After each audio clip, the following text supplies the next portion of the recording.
Hi, this is Toby from LITH-TECH Mobility. So in today's video, we're really proud to produce a world first.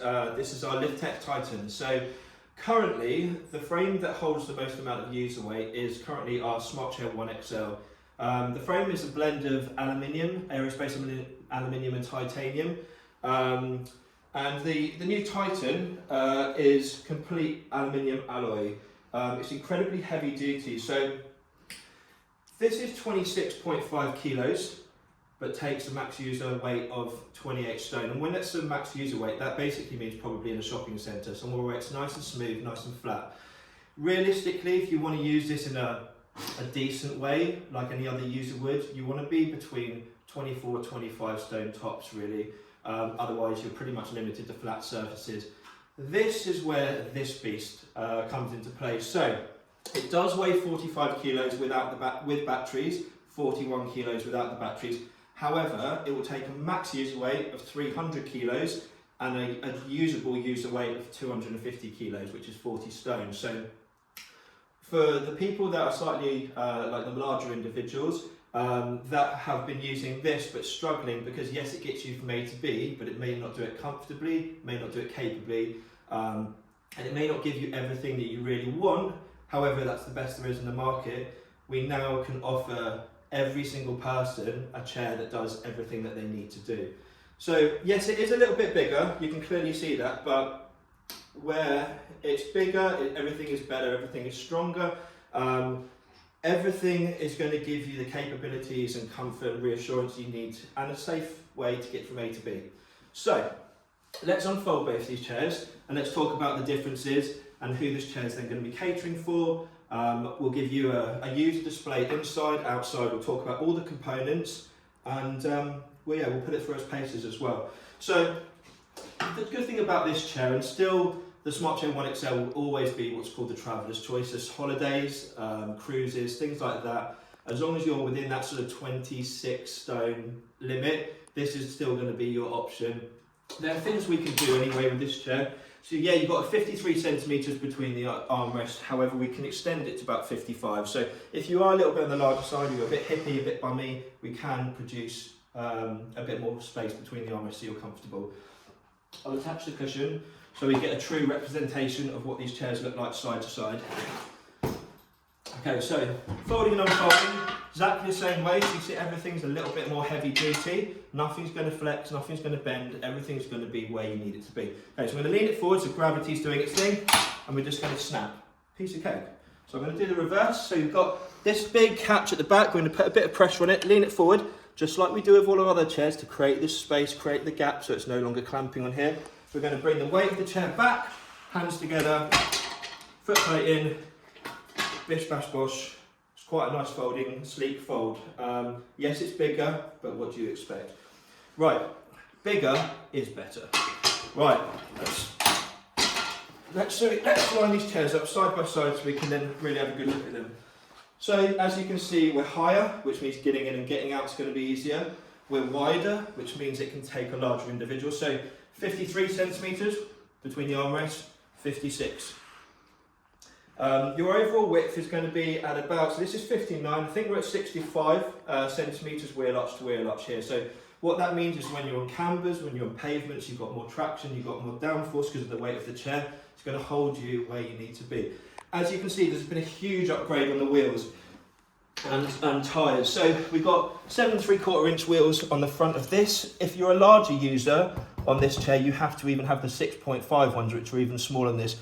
We've now got 9 inch front wheels, and at the back we've got a whopping, and check out these bad boy tyres, a whopping 13.5 inch wheel. Look at the size of that tread. I mean, that is going to keep you where you need to be on the road when you're shifting more weight, when you're on cambers and things like that. It's going to be more comfortable over cobbles.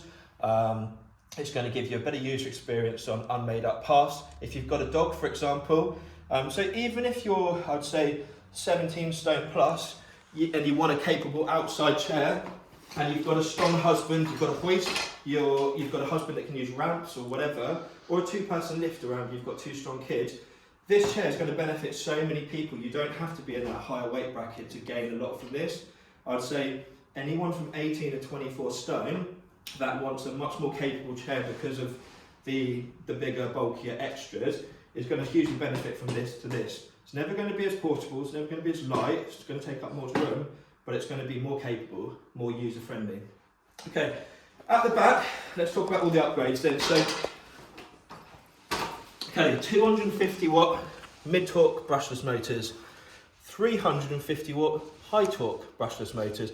So we've got more power going through the motors. That means when you're on a camber, for example, and you start veering off and you change direction to counteract the camber, you're going to put more power, more torque through these motors, which is going to put you where you need to be. At the front, we've got 6Ah batteries. These weigh 1.5 kilos. Problem is, when you've got two 6Ah batteries, yes, they're amazing for travel, take them on any airline in the world. However, if you've got a larger user weight, obviously you're going to use up far more battery. So now the new LITH-TECH Titan, and I thought LITH-TECH Titan was a pretty good name. So you've got 15Ah batteries now. So where these batteries go, you do actually have a left and a right on this chair, unlike most of others. This red tab goes on the inside here. So when it slides in, this tab is going to click and slot into here. So now they're anti-theft. You need to push this tab in with your thumb whilst pulling, and it's incredibly easy to do. If you want to remove the batteries from an even higher point, there's nothing stopping you, if you don't want to bend, removing your batteries from up here.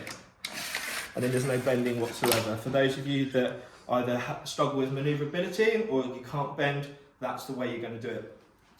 It's a good time to actually show you from up here. So you've got, look at the size of these wheels and the tread and traction on them. Solid rubber. We've got a nice bit of suspension through the front here as well, which is going to take out a lot of the shock and the impact. Right. Armrests on this chair, from the side, come up and back. So a lot of people, if you're carrying more weight, you're not going to want to get in and out of your chair a lot. Once you're in, you're going to want to stay in. So that means if you're going underneath a table, you can go all the way back with no restrictions without your armrest getting in the way. If you're eating, for example, you don't want to be elbowing the armrest if they're in this position. Also means you can come in and out from the sides if you want to. So you might struggle coming in from the front with the foot plate up. So this one, it doesn't flip up like this. It flips and tucks back in. You get in from the front and then you flick and it flips back down afterwards. If you want to come in from the side, you come in with your armrest up. From a diagonal, you can rest your hand on there, lower yourself into the chair, bring your arms around, and then bring the arm down. The good thing about the arms that come all the way back like this is when you get to here, and some of our other models, which is where you would usually push down, this can get locked out and stuck. You just push down on here now and it will come down. You don't need to push from the join like you used to on a lot of our other models. I'm probably going to discard this chair now, and we're going to mainly focus on this chair. Right, so 350 watt brushless motors, freewheel mode, very simple, exactly like our other chairs. Electric mode, freewheel mode, and when you're doing this, don't absolutely boot them, but just give them a little gentle tap forward. We do have anti-tip bars on this, so you don't need them on flat, you don't even need them for the average person on going up a hill. But if you feel like you're going up a very steep hill and you just don't feel safe, or it's a bit undulated, a bit bumpy, and you could make your front wheels could maybe hit a bump, which would potentially send you back, all you do is you pull out from here and lower. So you've got two little slots, one here and one here. If you want them back into the upright position and you do this for folding, unfolding, you do this on the flat, I mean, there's no need to have these down in the shopping centre, for example. So you pull out and you just slot it back into its current upright position. So that's nice and simple. Everything on this chair is very easy, very user-friendly, well thought out, designed to make your life easier, which is the whole point. Right, let's have a little play. So, like with all the other chairs, better put into electric mode, that'll help, wouldn't it? Like with all the other chairs, our joysticks are kept under here. When your chair is folded and put into the boot of the car, you will remove the joystick. Do not leave this on your chair in the boot of the car, because it will get bashed. And especially with the weight of this chair now in the boot, when you're putting it into a car boot and you've lifted it or whatever, Two-man lifted it, hoisted it in. Let's pretend this wall is my boot. So normally speaking, you'd roll the chair up to the back of the boot, you'd stand from the side, you'd do your horizontal lift, you'd get your wheels onto the boot, you'd roll it in. But remember, the position we're going to want to be finishing up in most people's car boots like this is sideways. Where you've got the extra weight through the chair, just get the flat, there we go. Where you've got the extra weight through the chair and you're braking, accelerating, the chair's going to be coming forward and backwards, so you don't want to be having it that facing lengthways, because even when these wheels are locked out, so you can't move, because of the weight on the harsh braking acceleration, that's going to bash into the back of your boot. By having the chair sideways like this with the wheels locked out, there is no way this chair is getting moved, even probably even in an accident, to be fair. So always safety first. Right, let's attach the joystick. So, I mean, it's heavy, I'm not going to lie, but if you are relatively strong, you probably can do a one-man lift into a car. Oh, lift it up a bit. There we go. So you probably could. It is heavy, I'm not going to lie. Certainly very easy for a two-person lift if you're able-bodied and you're young and fit. But I would probably say the majority of people are going to be using ramps or a hoist with this. It is not designed to be portable and travel-friendly. It is designed to give the larger individual an amazing quality of life, so that they can do everything that they want to do with no restrictions. Right, attaching the joystick. So you've got a white arrow and you've got a white arrow. Line the white arrows up and you just twist to make a secure connection. Right, so the joystick's all LED, digital, I should say. So you'll turn it on, and then it's all done on a gearing thing. So gear 1 is speed 1, speed 2, speed 3, speed 4, and it goes up to speed 5. Same sort of parameters as our other chairs. Speed level 1 is 0.5 miles an hour, and then gear 5 is about 4 miles an hour. Horns in the middle, this is quite an interesting one, this one.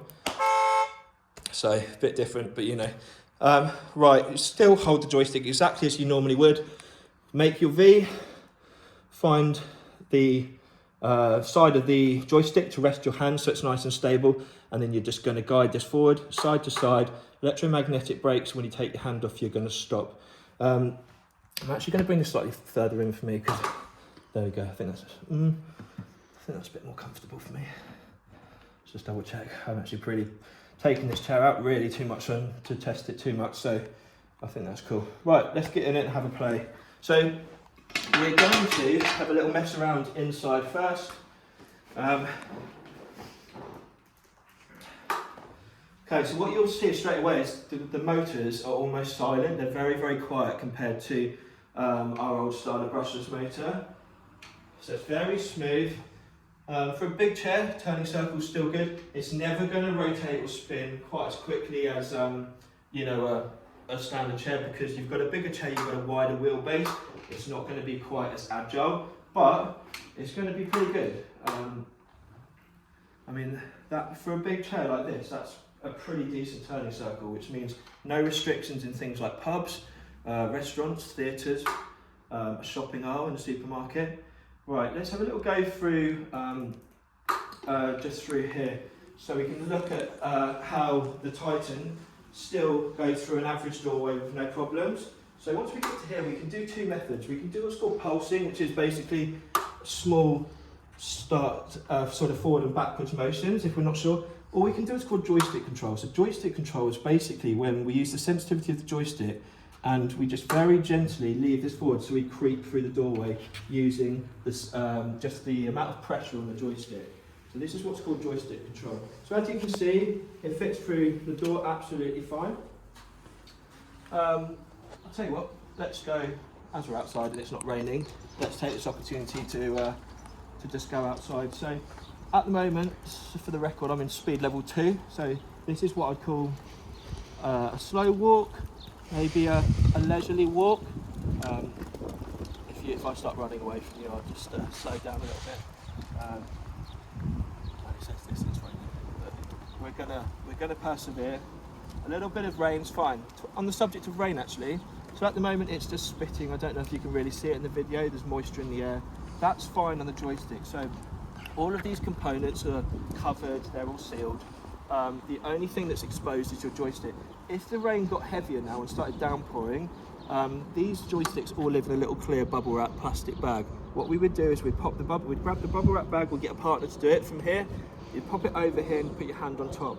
Under here you've got a circuit board, and under here is where you would actually charge the chair through the joystick from.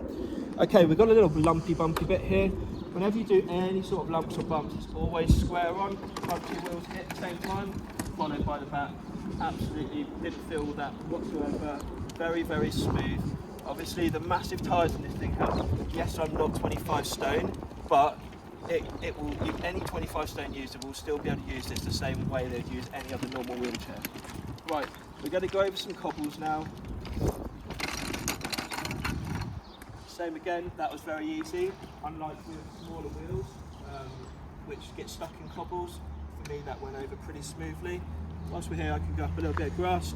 So whenever we approach our curbs, square on, line your wheels up, a little stop before, wheels dig in, gently go over. You can go over some of this stuff, I guess.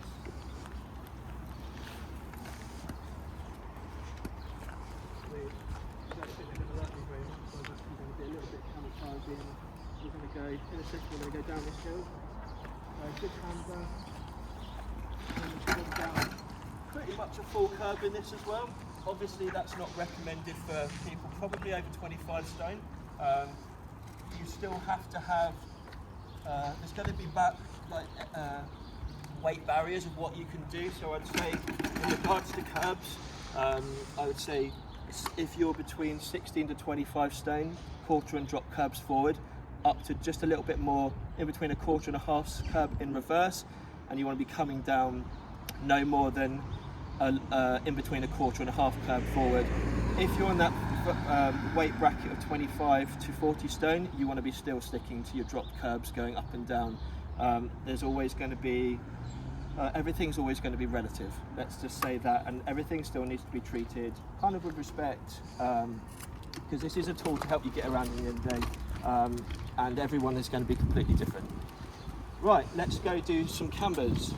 So this is going to handle a camber very well. I know that because the science behind cambers and wheelchairs is the heavier your wheelchair, the wider your wheelchair, the more downforce and gravity going through the wheelchair, the bigger wheels, the better quality wheels, which are, I'm just going to pull over here for a second while the car passes.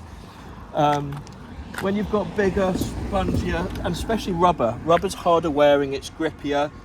Most crappy chairs that you can see on the market from the budget people, I'm not going to mention any names, but we all know who they are, for about the sort of 900 to £1,000, they will be using what's called polyurethane. They won't be punch proof, they'll be pneumatic tyres, so you'll get stranded in the middle of nowhere with a puncher, which is never nice. Don't really understand why people do that. So all of our wheels are always going to be puncture proof, they're always going to be solid, and they're always going to be rubber, they're always going to be quality, because that's why people come to LITH-TECH, because they expect quality components.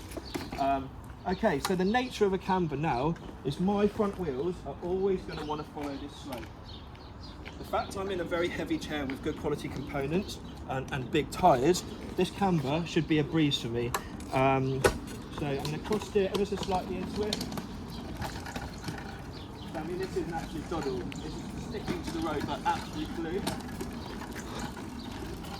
Obviously, the higher your weight, the more the chair is going to be forced to where the slope of the camber goes, because of gravity, because of science. It is what it is. The more you're going to have to cross steer. Right, I'm going to come down off this curb square on, because that's how we do everything in wheelchairs. Always square on.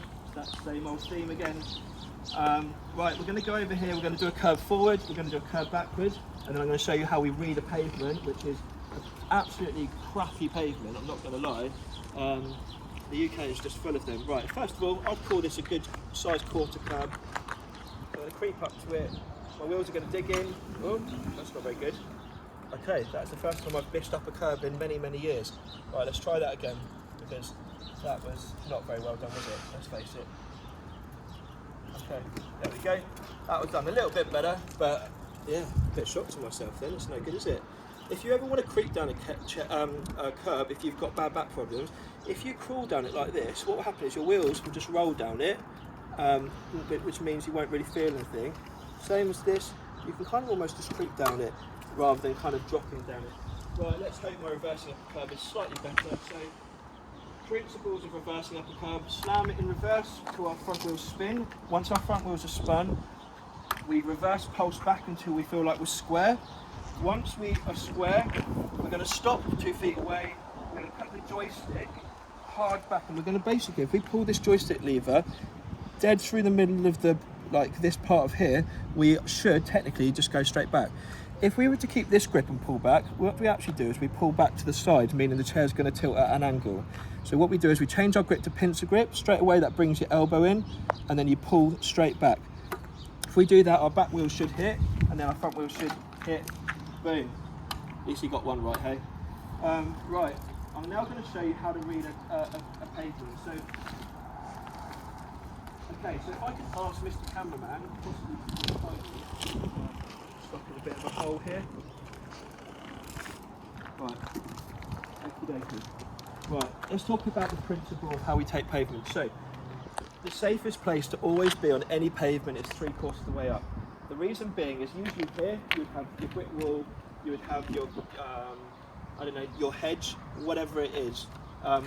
If you're 3/4 of the way up the pavement and you hit a bad bit of camber and your front wheel step out, you end up here. If you start here and you hit a dodgy bit of camber and your front wheel step out, you end up in the road. Obviously we always want to be safe, we always want to stay well away from the road. If you're ever out with your partners and you're doing cambers and you're 3/4 of the way up the pavement, always get your partner to stand on the inside of you here whilst walking. Where you need to push from, if your front wheels step out, I'm going to put it in free wheel mode so I can show you now. So technically we're going to go along here. If our front wheels step out here and you're walking inside, that's where you push from. The tiniest of little nudges will keep them going back straight where they need to be. So I'm going to talk you through the principle of reading a road. So I know, and the difference between a good wheelchair user to an average one is, I will go along this pavement and I already know, once I get to every single obstacle, how it's going to move the wheelchair, how it's going to affect me. I already know what I'm going to do on the joystick to combat it before I even get to it. Whenever you have a dip, you drive through the middle of a dip, because when you've got a dip in the road like this, what you've actually got is you've got a bulge. You've got a camber here and you've got a camber here. The safest place to drive is straight through the middle of it, because if I was to drive here, this little part of the dip actually makes an even steeper camber, which is going to whoosh out my front wheels even quicker. So I'm going to push this, I'll push the wheelchair through this whilst I'm doing this, so you can kind of see. So this is the route we're going to take. Through the middle of dip number 1, go down a bit, drive up through the middle of dip number 2. Then we're going to make our way 3/4 of the way up the camber. So now what would happen is you need to take momentum, because if you're going to back off now, what happens is your front wheels are going to always go with the slope. How you combat that is momentum through the joystick and what's called cross steering. So what cross steering is when, let's turn this on now and I'll do it, walking with the chair. So if we want to go dead straight on a flat bit of road, you point the joystick at midday. That will keep you going straight. If you've got a right to left camber like this one, you point the joystick at 1 o'clock. If you've got a left to right slope, you point the joystick at 11 o'clock. Where every single person in the UK goes wrong when they take cambers is, 1, they don't keep a slow momentum running through the wheels to keep them going. But when their wheels go out to the left, they then slam the joystick to the right to try and combat that. All that's going to do is going to lock your wheels up. If your wheels step out to the left, you need to put the joystick top right, so it's just off centre. Because if you go like this and your wheels step out and you try and go like that, see, nothing really happened. You have to cross steer against it to that top corner. Well, that's a bit fast for me, let me put the speed down. Like that, and what you'll do is you'll end up just finding a sweet spot where you can hold the camber. And I'm just off centre, if you can see that on the, I'm about to put myself in a bush. So I'm literally just going just off centre to keep me going where I need to be going. I'm not slamming the joystick like this. Another thing people do is when their wheels step out like this, they then slam the joystick at this kind of diagonal reverse, thinking that that's going to counteract it, or almost like using it a bit like they're panicking and they're pulling back on it, a bit like a brake. Never do that, because you're just going to lock your wheelchair up as well. Instead, just very simply point top right, and that will keep me, like I found my sweet spot now. I barely even move my hands when I do this, to be fair. Right, and then we're just going to come off here nice and square, and that's that. So terrain types, let's have a little look around here and let's talk about what it can and can't do. So where you've got a hard to solid surface like this slate, it'd be fine on that. Like technically, if I really wanted to, I could probably drive over this, across that person's driveway, across these slates, and if I had enough speed, I could get across that amount of pebbles. However, if that amount of pebbles is probably 3 foot, 4 foot, if that was say 10 foot, 12 foot, 20 foot, I'm going to end up getting sunk in because there's no way that I can basically get through that without me slowly sinking. The same with these people's driveways. If I was coming around this corner and I wanted to cut the corner, I could easily go across these quite compact, even where it gets a bit deeper, I could go across this amount because it's not 20 meters of it, it's 4 foot of it. Same as that, I could go across those pebbles. The two no-nos with any sort of electric wheelchair, and remember it's all relevant, so whereas a 16 stone person with a 1XL, a 26 person would be in the Titan, it's all going to be relevant. Gravel is always, deep gravel is a no-no, and sand is a no-no. And it's not because you couldn't do hard sand, yeah you probably could, but it's going to completely ruin your motors. All of these, again no names mentioned, another one of the cheap crappy companies, they show their chairs on their homepage being used on sand. Any person that's going to use their chair on sand will void the warranty instantly because the grit will get inside the motors, just like an electric bike or a mountain bike. It'll get in your gears, in the chain, like it does with that. It's not good for the motors at all. It's going to churn them up. So stay away from loose gravel, stay away from sand. I don't like to use the word be practical, but just be as practical as you can with how you use the chair and where you use the chair. They're very capable, but they're all going to have their capability cut-off points as well, because in the end of the day, this is 3,750 quid. It's not 10, 12, 15, 20 grand like you see a lot of the ones that look like quad bikes or farmyard machinery. So they will all have, but then again, they're 250 kilos. This is 45. You can still put this in the boot of a car. You can still go anywhere in the UK, even anywhere in Europe if you drive. So it will open up a lot of doors to a lot of people. And the whole point of what we do is we have a chair for every single person out there, so no one ever has to not be able to do what they want to do basically in life, and give them the freedom. So I hope that's been a good insight to the Titan. We've done a bit of inside, outside, we talked about the components. Charging. Just before we cut this video off, let's just talk about charging. So when you're using this chair, it's going to suck power equally from both batteries. So battery number 1, battery number 2, it's going to suck power equally from them at the same time. The easiest way to charge any wheelchair is through the portal in your joystick, because this is going to put power straight back into both these batteries when you charge it. Charging time is going to be about, from a 90% drain, which is what you want to then charge it overnight, you're talking about 5-6 hours tops. If you charge both batteries off the chair individually, you're talking 4 hours each per battery. On this, let's turn this off first. Really easy to charge from. It's behind this little portal here, so your charger goes directly into here. The exact same charger as the one that goes into here. There's no adapters, there's no faff, nice and easy. If you're worried about the chair taking up much room, the easiest way to charge your chair, the way it's going to take up as little amount of room as possible, stick it in the corner of your room, near a charging point, by your wall, chuck this charger in there. There's no bending down, you whack it straight in there, it's nice and easy. You've even got a USB portal on here, on this chair, if you ever need to charge your phone. Remember though, that if you use that, you are sucking power from the battery, so you will be draining the power from the batteries as well as using it, so bear that in mind. In regards to range, realistically it's got a treadmill range of 20. We all know that that's how manufacturers do their specs. That's not a real world range. So every single person's range that you see on all the spec sheets, whether it's a mobility scooter or their wheelchairs, that's not a real world range you're looking on anyone's spec sheet. We put a treadmill and a real world range because we don't like to bullshit our customers. So I'd say if you're in the 15 to 25 stone bracket, you're going to be getting about 8 to 10, and you're going to be getting about 5 to 7 miles if you're in the higher weight limit as well. for this chair, but it's still great. I mean, you find me another chair that's foldable that will get that sort of range that you can put in the boot of a car. You won't be able to. Anyway, really nice doing this video, because I know a lot of our customers have been asking for this style chair for a very long time, so it's nice to be able to finally give them that. And yeah, I look forward to seeing you in the next video. Thank you.